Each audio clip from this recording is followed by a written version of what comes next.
Lepo pozdravljeni že v tretji epizodi Jecljajočih novic.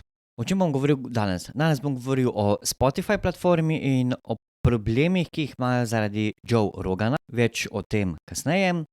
O tako imenovanem avtobus letalu. Zdi se vam čudno? No, kar poglejte do konca tale video, pa boste videli, da je to zelo zanimivo. In pa seveda še tretja stvar, o kateri bom govoril, je pa o hiši Franko, oziroma natančneje o Ani Roš, kajti trenutno je kar nekaj pogroma na spletu zaradi enega računa, ki je imel kar zelo visoko vrednost na koncu. Bo še zanimivo.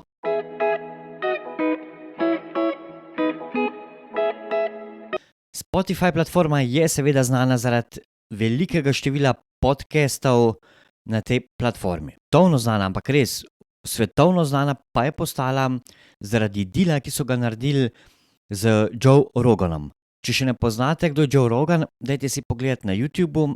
On je imel na začetku na YouTubu podcaste, bil je največji podcaster in zaradi tega je naredil deal z Spotifyjem za 100 milijonov, pa še nekaj, mislim, da za 5 let. Res, to je ogromen deal. No, in zakaj je postal še toliko bolj zdaj znan Spotify že v kar nekaj dni nazaj? Ja, predvsem zaradi Neil Younga, ki je od Spotifyja zahteval, da se iz te platforme umakne vsa njegova glasba. Zakaj? Ja, zaradi tega, ker ne bi Joe Rogan širil domnevno napačne informacije glede cepljenja in vse, kar je povezano z COVID krizo. Je pa seveda znano, da je Joe Rogan velik privrženec necepljenja in je na svojem podcastu v zadnjem času gostil zelo veliko gostov, ki so bili ali proti cepljenju ali pa celo še mogoče tista druga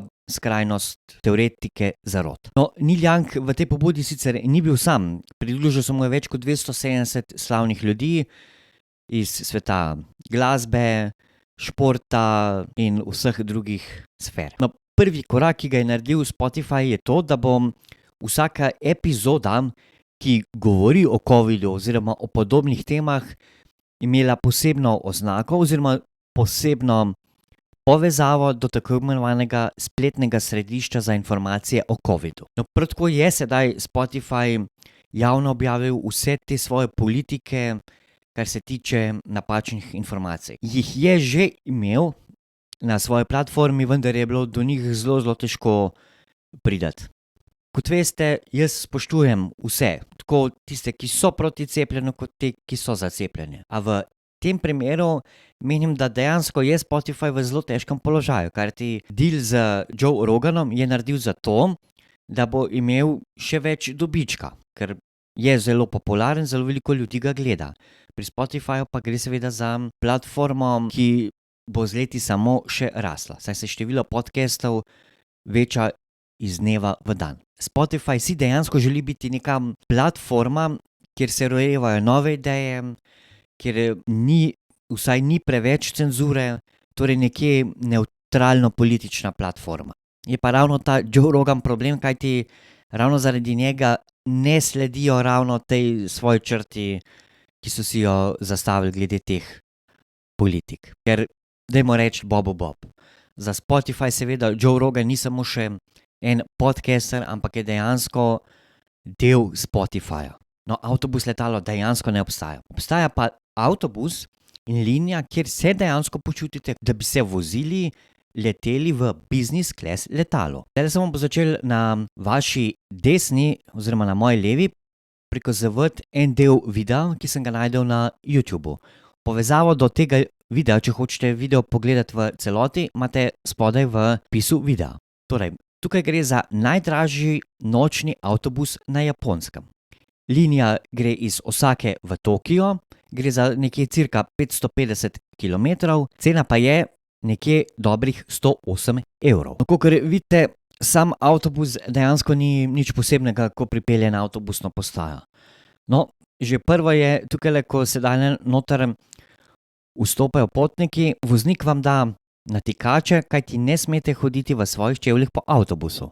Avtobus je tapiciran. Evo, zdajle gremo takole, zdajle si tale, ki snemo tole, si daj natikače gor in gremo, hop, evo. In prvo veliko presenečenje. Evo, na avtobusu je dejansko 11 kabin, kjer imate na voljo zelo, zelo podobne stvari, kot jih imate na avionu. Od raznih dodatkov, imate še celo pižamo, potem seveda vse, kar se tiče razne avdio in medije zadeve. Tako da skratka gre za zelo, zelo dobro varianto potovanja. Evo, kakor vidite, imate električno nastavljiv sedež, potem imate, tukajle zdajle vidite, evo, imate vodo, potem imate mokro brisačo celo, tako da res zelo, zelo v redu. Evo, in še zanimivo spol, čisto na koncu avtobusa imate tako imenovano sobo za pudranje, kjer lahko uporabite kadarkoli med vožnjo avtobusa. Tako da res zelo zanimiva poteza, je pa vprašanje, a bi se to v Evropi sploh prijela kakšna taka pobuda. Je pa to mogoče kakšna varianta za poslovni načrt?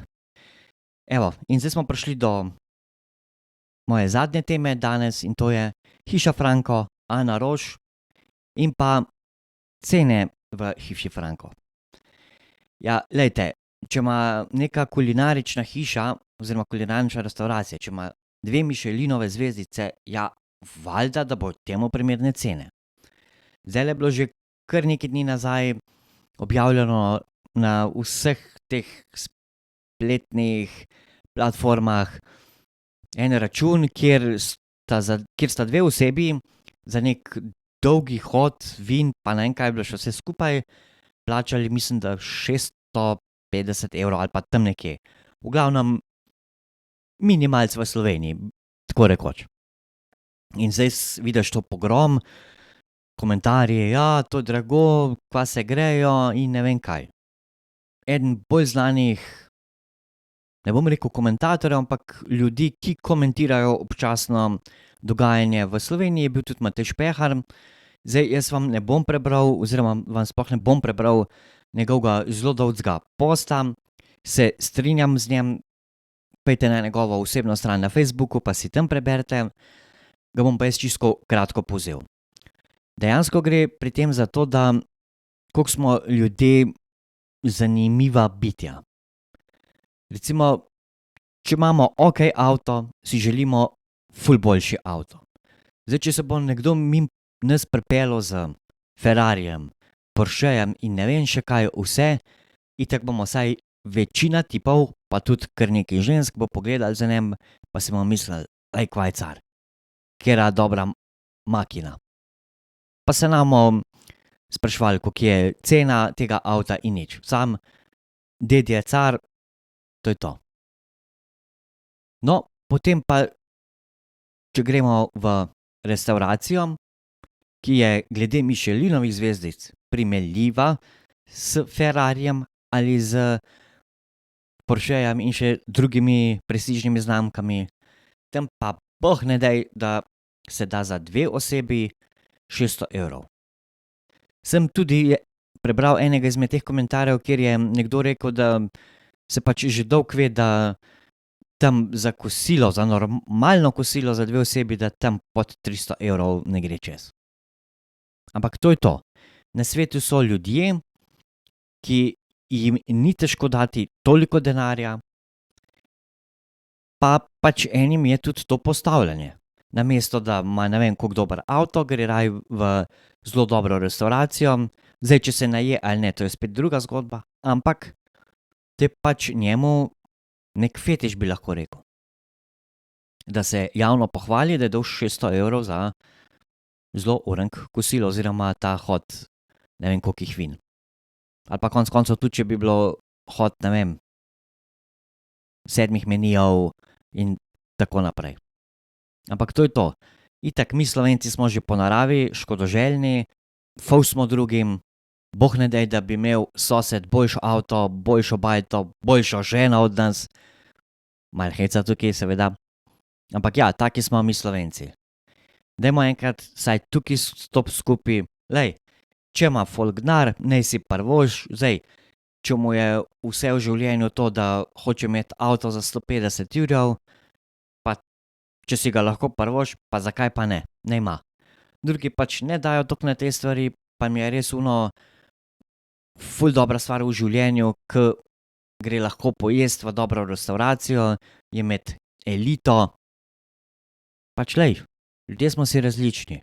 Zdaj, če bi jaz imel denar, ja, glejte, verjetno bi šel tudi, če ne drugega, vsaj probat v takšno restavracijo. Da malo vidim, kakšen je to nivo postrežbe, hrane in vsega drugega. In ja, verjetno bi se tudi jaz pohvalil, glej, dal sem 600 jurja evrov, me je koštal kosil za par ljudi v hiši Franko. Ker saj veste, največkrat je tako, da mi sami ljudje ne pometemo pred svojim pragom. Smo pa itak najbolj pametni za vse druge. No, evo, to je bila moja zaključna misel za današnje Jecljajoče novice, pa ne pozabite me slediti na TikToku, pa na Instagramu ter tudi seveda na Facebook strani Jecljani.